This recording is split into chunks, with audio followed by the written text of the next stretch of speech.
تحاول الجزائر التغطية على فشلها الدبلوماسي داخل المنظمات الدولية والإقليمية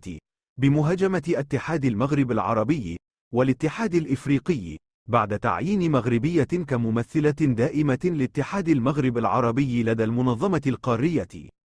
هاجمت الجزائر الأمين العام لاتحاد المغرب العربي الطيب البكوش ورئيس مفوضية الاتحاد الإفريقي موسى فقي بسبب تعيين المغربية أمينة سلمان كممثلة دائمة لاتحاد المغرب العربي لدى الاتحاد الإفريقي.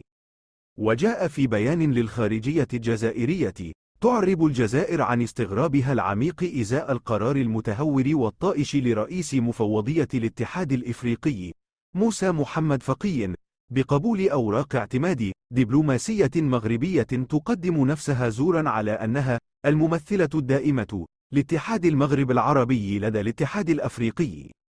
وتابعت: هذا السلوك غير المسؤول يعتبر غير مقبول، لا سيما أنه يأتي بعد المساعي الملحة التي بادرت بها السلطات الجزائرية لدى مفوضية الاتحاد الأفريقي من أجل اعتبار هذا التعيين المزعوم غير مؤسس، والذي وفقا للنصوص المنظمة لعمل اتحاد المغرب العربي لا يقع ضمن صلاحيات الأمين العام لاتحاد المغرب العربي الذي انتهت آخر عهدة له بتاريخ 01/2022 دون أي إمكانية لتمديدها، إلا أنه ومن خلال هذا الافتراء المتكرر يسعى إلى خدمة أجندة البلد الذي يستضيفه.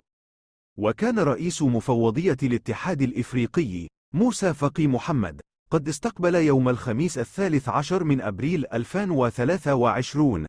أمينة سلمان التي قدمت له أوراق اعتمادها كممثلة دائمة لاتحاد المغرب العربي لدى الاتحاد الأفريقي بحسب بلاغ لاتحاد المغرب العربي.